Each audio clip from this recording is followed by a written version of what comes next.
You ever wake up one morning thinking it's going to be just another quiet day, only to have your whole world turn upside down? That's exactly what happened to me when I walked down to my favorite fishing spot, Clearview Pond, a little slice of calm I'd been coming to for years in, found it poisoned. Dead fish floating everywhere, the water streaked with this eerie blue, like someone had dumped a bucket of paint in it. The smell hit me first, sharp and chemical, like bleach gone wrong, and I just stood there, my tackle box dangling in my hand, thinking, what the hell happened here? My name's Ethan Carter, a 42-year-old fishing guide who spent more time around water than most people spend in their own homes. I've been coming to this pond every morning for 4 years, casting my line, watching the sunrise ripple across the surface eats my therapy, you know? Never had a problem with the Willow Creek HOA. Always followed their rules, kept the place spotless. But that morning, staring at those dead bass and sunfish, their scales glinting in the dawn like some grim warning, I knew this wasn't an accident. Someone had done this on purpose, and I had a sinking feeling it was about me. See, my dad used to take me fishing when I was a kid, taught me that a healthy lake is a living thing, full of balanced fish, plants, bugs, all working together. When the fish die, Ethan, he'd say, something's seriously wrong. Those words echoed in my head as I scanned the pond, spotting the heaviest blue streaks near the north shore, like someone had poured in a chemical cocktail and let spread. I'm no chemist, but I've worked enough conservation gigs to recognize copper sulfate when I see it industrial stuff.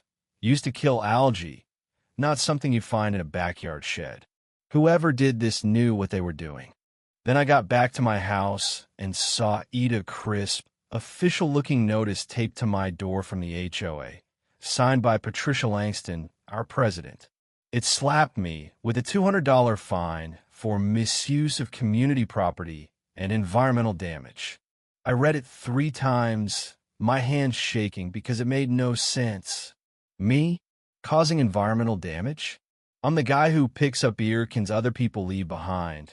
The guy who throws back every fish undersize.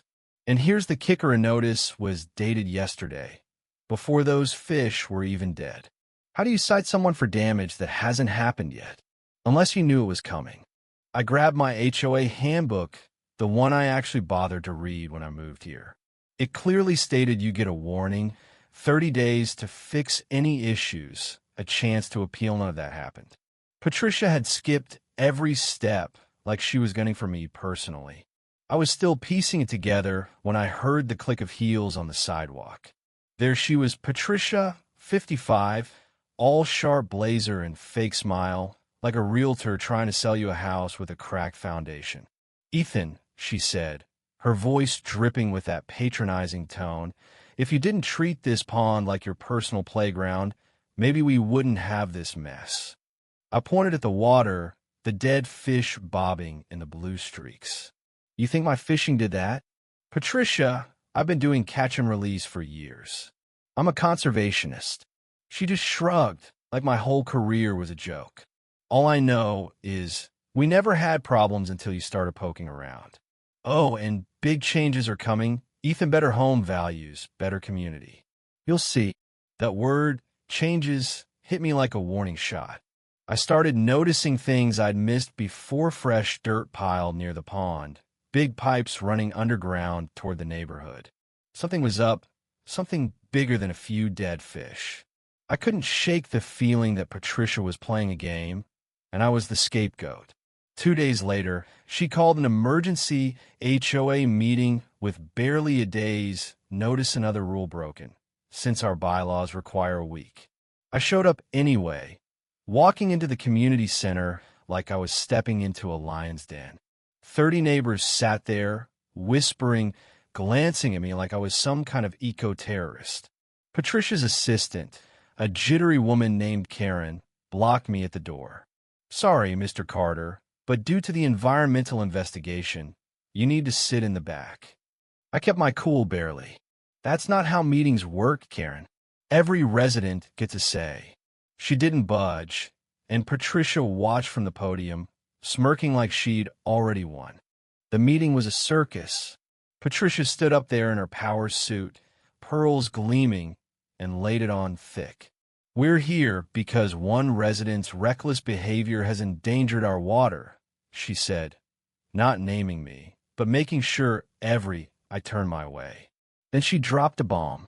"We have evidence this individual may have caused the contamination to dodge responsibility." The room gasped, and I felt like I'd been punched. Me? Poison a pond? She held up a document, some kind of pledge she wanted me to sign, banning me from fishing forever. I read the fine print, and there was clauses about development opportunities and waiving my right to object to future projects. This wasn't about fishing. This was about silencing me. I stood up, my voice steadier than I felt. "Our bylaws require an environmental study and a resident vote for any fishing ban. You can't just rewrite the rules, Patricia." Her smile turned icy. "As president, I decide what's best for our property values, Mr. Carter. Maybe you should find a new hobby or a new neighborhood." The room went quiet, but then I heard her whisper to Karen, too loud, too careless. "Get the development paperwork ready by Monday. We need that contamination report for the city, and the clock's ticking." My heart stopped. Development? Contamination report? What was she planning? After the meeting, my neighbor Tom Bradley, who'd quit the HOA board over Patricia's bullying, pulled me aside. "Ethan, we need to check the city records. Something's off." The next day, we hit City Hall, and Tom spread out the water system blueprints. His finger traced a line from Clearview Pond Straight to our neighborhood's treatment plant. "If someone poisoned the pond," he said, "they poisoned our drinking water, every house, every kid." I felt sick. Patricia lived here too. Would she really risk her own family for whatever she was scheming? That night, I did something reckless. The HOA office was in the community center basement, barely guarded. I slipped in with a credit card, my heart pounding, and found Patricia's desk covered in papers permits for a high-end condo complex, environmental reports needing proof of contamination, emails with Willow Development Group going back months. She'd been paid $60,000 to make our pond look toxic, to fast-track a city permit to fill it in and build. This wasn't about me fishing. This was about money, big money. But then I heard footsteps.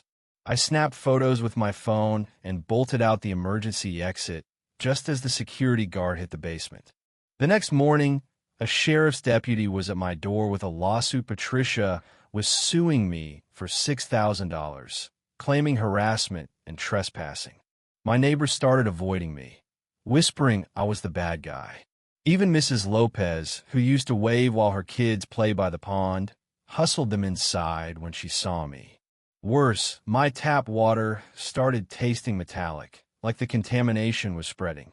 I was losing ground fast. Tom, and I decided to fight back.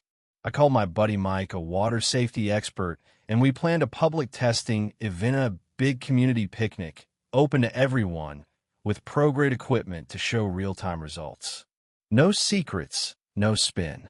Patricia got wind of it and showed up early with her own consultants, setting up a rival booth like she was running for mayor. "We're here to ensure unbiased results," she announced, all smiles, while her team flashed fake-looking badges to stall Mike's setup. She even had the gall to accuse me of breaking into the community center, claiming they had me on camera. The crowd murmured. I could feel them slipping away. Mike's test took 2 hours, and every minute felt like a lifetime. Patricia's team announced first, claiming the water was manageable but needed professional remediation. Then Mike stepped up, holding his tablet like a weapon.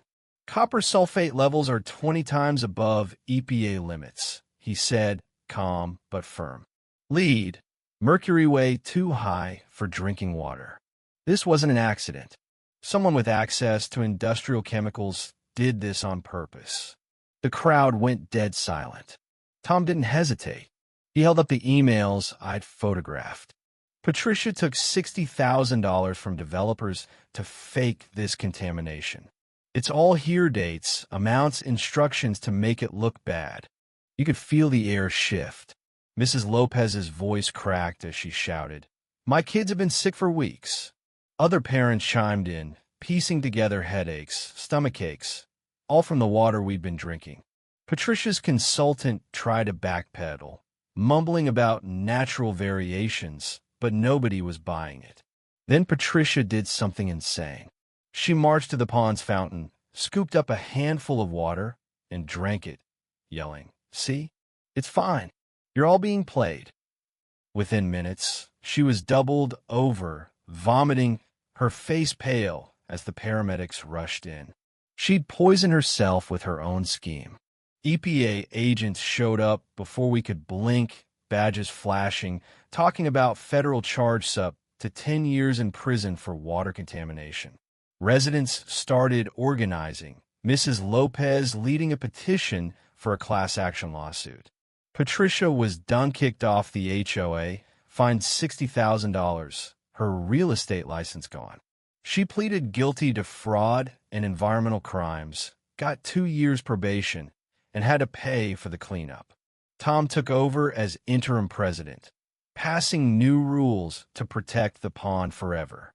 6 weeks later, I stood by Clearview Pond, watching cleanup crews work their magic. The water was starting to clear, fish were coming back, and the neighborhood felt alive again. Patricia's house? Empty, up for sale.